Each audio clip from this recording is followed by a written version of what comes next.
Bonjour, bonjour et bienvenue à cet autre tutoriel sur 237 Network-Lab. Je suis Christian Kanjoum, consultant en infrastructure, réseau et sécurité. Aujourd'hui, nous allons parler, toujours dans la suite, la suite de notre tutoriel sur Palo Alto. Nous allons parler du DHCP et du DNS sur Palo Alto. C'est quoi le DHCP? Le DHCP ou alors Dynamic Host Control Protocol ou alors protocole Dynamic Host Configuration Protocol, pardon, ou alors protocole de configuration dynamique des hôtes est, n'est-ce pas, ce mécanisme-là qui vous permet d'attribuer des adresses IP de façon dynamique à vos différents équipements au sein de votre infrastructure réseau. Concrètement, ça veut dire quoi? Si vous avez un parc, supposons d'environ une dizaine ou une vingtaine de machines, y compris des imprimantes et autres, il est possible d'implémenter, n'est-ce pas, ce protocole au sein d'un de vos serveurs afin que ce serveur puisse être responsable de la fourniture des adresses IP à vos différentes machines et imprimantes. L'avantage est que cela allège l'administration de votre parc informatique en termes de fourniture d'adresses IP. Mais aussi, il faut noter que l'implémentation de cette technologie demande aussi un certain nombre de règles de sécurité parce que imaginez par exemple que sur notre infra, quelqu'un de malveillant venait et mettait à la place ici, n'est-ce pas, son serveur à lui, DHCP. Vous verrez que ici, on a l'attaquant par exemple. Vous verrez que ici, le fait que toutes ces machines communiqueront avec son serveur l'amènera, n'est-ce pas, à avoir un bon nombre d'informations ou alors le permettra d'avoir des informations non autorisées sur votre infrastructure réseau. Bon, là n'est pas le but de notre tutoriel aujourd'hui. Nous voulons présenter vraiment comment le DHCP fonctionne et présenter en parallèle aussi qu'est-ce que c'est que le DNS. Comment fonctionne le DHCP? Le DHCP, son fonctionnement repose sur un certain nombre de requêtes et de réponses. Supposons que vous avez votre client ici. Mettons, pour mieux expliciter ça, mettons notre client ici et notre serveur ici.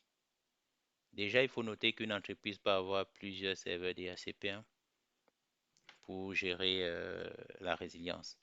Donc, nous savons que toute machine dans un réseau a besoin d'une carte réseau pour communiquer, que voici. Donc, du coup, quand vous démarrez cette machine-là au sein de votre réseau, tel que le nôtre là, votre machine émettra une requête vers le serveur. Et cette requête est appelée DHCP Discover, Discover comme découverte. Et ce datagramme est fait sur de l'UDP, port 67, port d'écoute du DHCP. Donc, tous les serveurs sur votre réseau recevront ce broadcast-là. Et vos serveurs vont à leur tour répondre. Et vos serveurs vont à leur tour répondre avec un DHCP offer, comme offrir, sur de l'UDP sur le port d'écoute 68. Déjà, ce qu'il faut noter, c'est que dans la requête qui est faite au départ, la requête faite au départ par le client, dans cette requête-ci, il y a sa MAC qui s'y trouve là. Voilà, et puis il y a l'adresse de diffusion F, F, F, FF. Vous avez l'adresse de diffusion qui est faite là. De la même façon, vous avez ici, dans le DHCP offer qui est fait, les serveurs vont répondre avec leur adresse IP. Dans cette requête, dans cette réponse-là, il y a leur adresse IP à eux, l'adresse IP des serveurs. Il y a l'adresse IP qu'ils proposent, dans le cas où ils en ont encore des disponibles, qu'ils proposent aux clients avec le masque aussi, y compris la default gateway, le DNS s'il y en a. la machine va recevoir la première réponse DHCP OFUP dans le cas où vous avez plusieurs serveurs. La machine va recevoir ces informations-là et les configurer automatiquement sur sa carte réseau et faire à son tour un DHCP request à tous les serveurs DHCP qui se trouvent dans le réseau. Et dans ce DHCP request se trouve l'adresse IP du serveur qui lui a fourni son adresse IP. Il y a son adresse IP à lui, l'adresse IP client, le masque, voilà, à lui, la default gateway et tout ce qui va avec. Et cette réponse-là a pour objectif de dire aux autres serveurs que regardez, vous êtes nombreux à m'avoir répondu, mais j'ai reçu, n'est-ce pas, l'adresse IP de tel serveur. Plus besoin de m'envoyer ou alors plus besoin de me faire d'autres propositions. Et le fait que cette requête-ci est émise, elle est émise, j'ai bien dit, à tous les serveurs, y compris le serveur qui a fourni l'adresse IP. Et ce serveur-là va, après réception de cette requête, va à son tour faire une réponse DHCP ACK. DHCP ACK ou alors accusé de réception pour dire à cette machine-là que, OK, l'adresse IP que je te l'ai fournie, tu l'as bien reçue, y compris le masque, la passerelle et autres. Mais sache que cette adresse IP-là, je te l'ai envoyée pour un bail de, supposons, X temps. D'où la notion, vous voyez, d'où la notion de protocole de configuration des autres de façon dynamique. Parce que après que ce temps soit écoulé, supposons si le bail est pour 14 jours, après que les 14 jours soient écoulés, toute machine qui redémarrera dans le réseau se verra attribuer une autre adresse différente de la précédente. C'est ça le DHCP. Donc le DHCP repose sur, si on peut dire, ces quatre échanges-là. Et comme je l'ai dit, le DHCP vous fournit comme avantage une attribution d'adresse IP de façon dynamique sans l'intervention manuelle de l'administrateur à vos machines. Et dans une grande majorité des réseaux d'entreprises, ce protocole y est utilisé. Maintenant, c'est quoi le DNS? Domain Name System. Le DNS Domain Name System est ce protocole-là qui permet de faire la correspondance entre une adresse IP et un nom. Le but étant de faciliter la navigation sur Internet, la recherche d'informations dans le monde de l'Internet, la recherche d'informations au sein d'une entreprise où les services sont desservis par des serveurs, par exemple des serveurs web. Donc, les utilisateurs ne pouvant pas retenir les adresses IP, retiennent plutôt les noms. Et quand une requête est faite sur Internet, par exemple, vous tapez, supposons l'adresse IP youtube.com est sur le serveur, par exemple, 10.52. Peut-être 14.1. Quand vous tapez ça dans votre navigateur, le DNS résout, en fait, fait correspondre ce nom à cette adresse IP et recherche maintenant ce serveur-là sur l'Internet. Et dès qu'il a, il vous renvoie, n'est-ce pas, le, il vous renvoie l'interface demandée. C'est ça que c'est le DNS. Comment est-ce que cela s'implémente sur Palo Alto? Cela s'implémente de façon très simple. Nous allons aller et nous allons implémenter du DHCP et du DNS dans notre Palo Alto. Et nous verrons ces différentes requêtes côté DHCP, comment est-ce qu'ils se manifestent. Connectons-nous déjà sur notre Palo Alto qui est là. Voilà.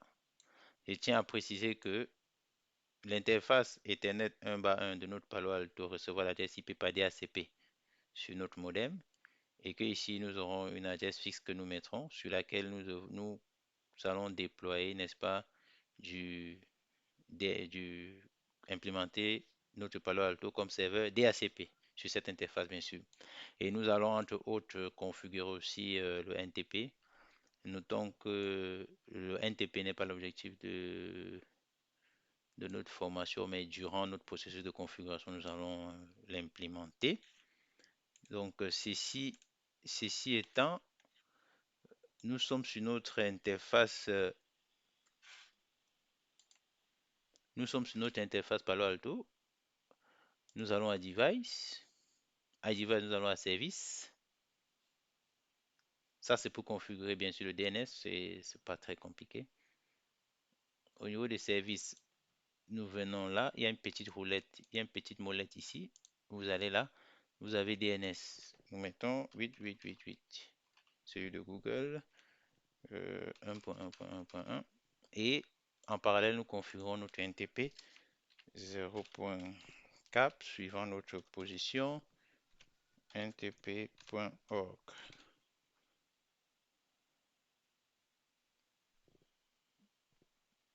OK.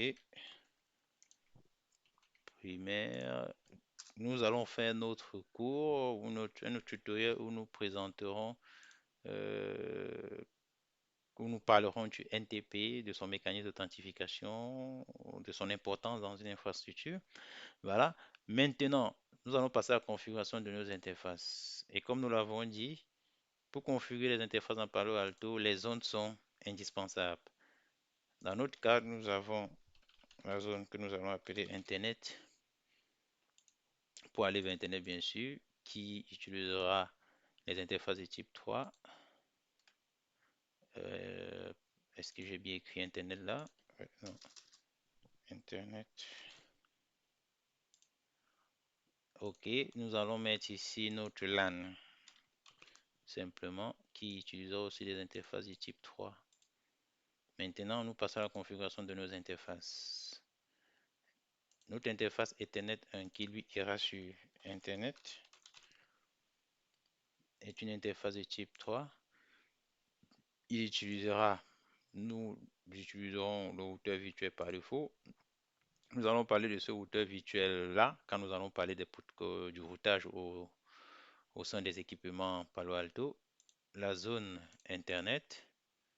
Au niveau de l'adressage, puisque il va prendre une adresse IP de façon automatique, nous prenons client DHCP, nous validons.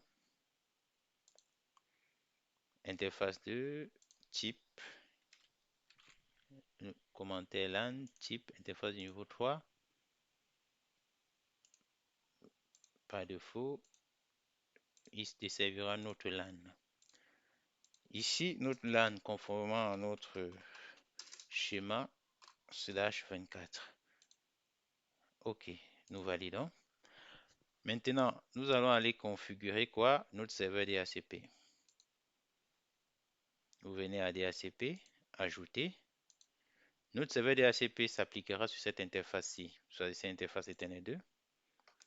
Vous définissez la plage pour l'adresse 192.168.100.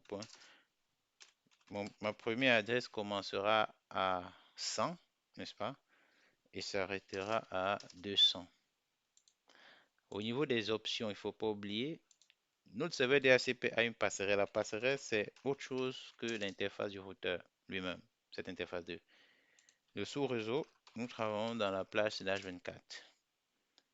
DNS, nous mettons 192.168, notre interface du routeur lui-même, .100.1.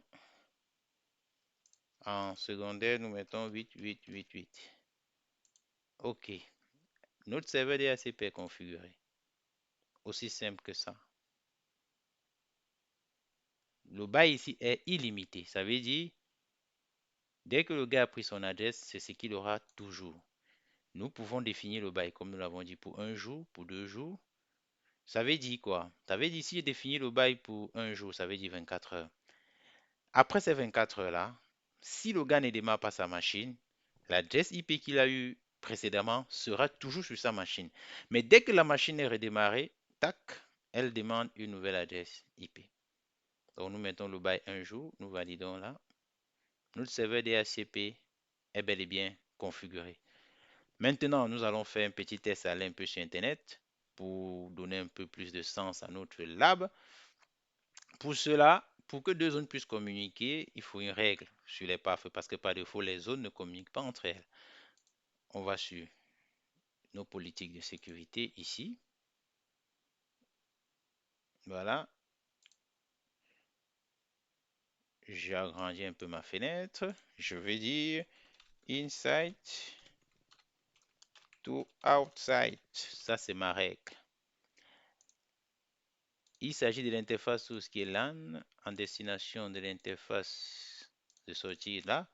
Autorise tout. Je ne mets pas de flux pour barrer. Autorise tout. Action autorisée. Je valide. Maintenant, je veux configurer mon NAT pour qu'il puisse aller sur Internet. Il faut bien faire un NAT. Ici, je veux appeler NAT. La zone source, c'est laquelle?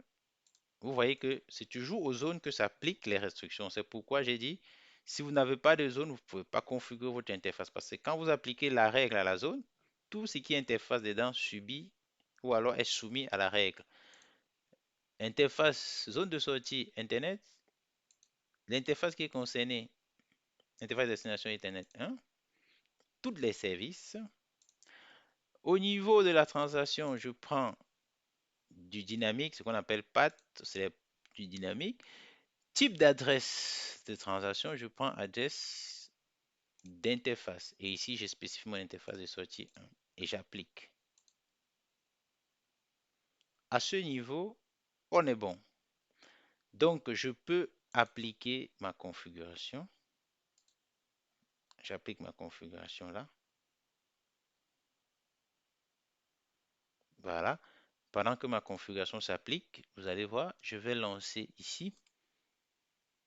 Nous allons signifier nos interfaces afin que vous puissiez voir ensemble comment est-ce que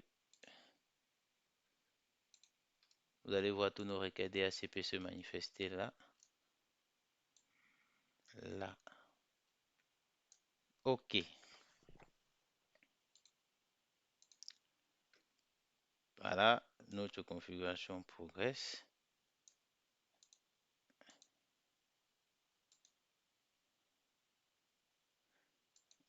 OK.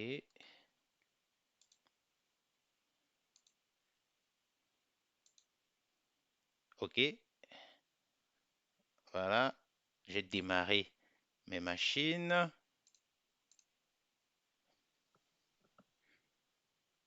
DHCP Discovery, vous voyez.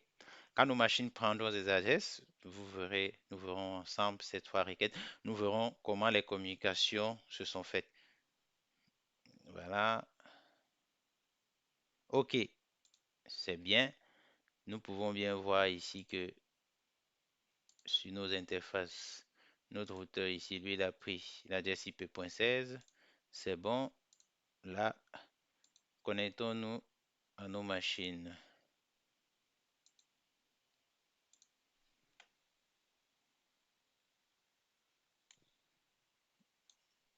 Voilà, EMP1, EMP2,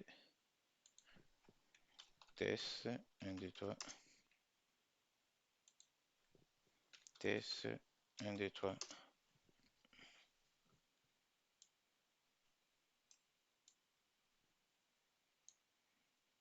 OK, nous pouvons stopper là. OK, j'ai vu des requêtes DHCP passer là. Voilà, nos machines ont pris des adresses IP. Nos machines ont pris des adresses IP. Nous allons profiter à stopper. Stopper.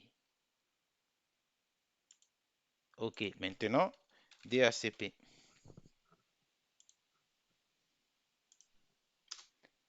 OK, vous voyez, voilà la première requête DHCP Discovery qui est faite par notre PC. Notre PC fait un DHCP Discover. Il envoie, il envoie, il envoie. Pardon. Et vous voyez ici, la source, il n'a pas d'adresse IP. Et il envoie, il fait du broadcast, il envoie à tout le réseau. Il a envoyé plusieurs fois, ça c'était quand la machine démarrait.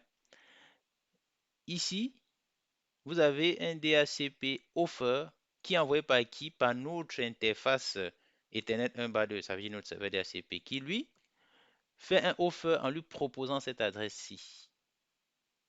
En lui proposant cette adresse de 101. Après avoir écrit cette adresse dans sa table, après avoir accepté, il répond en envoyant à tout le monde une fois de plus en disant OK, telle adresse m'a été donnée, c'est tel serveur qui me l'a donné, je l'écris sur mon interface.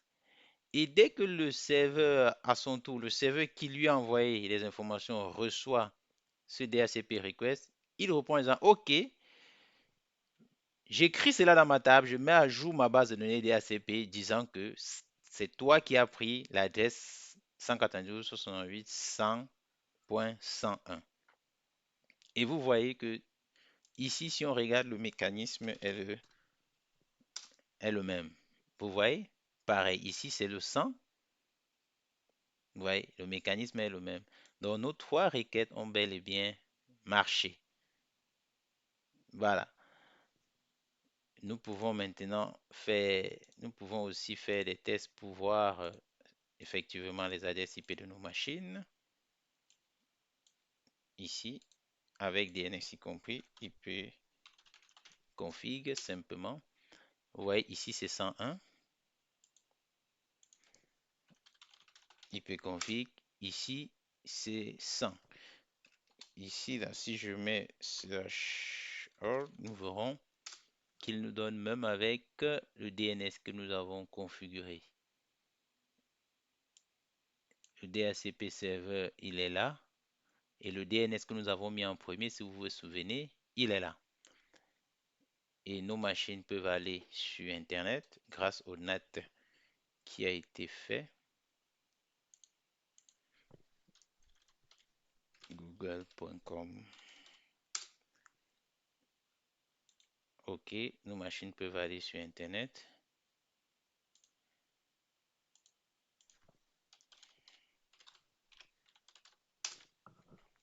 Google.com.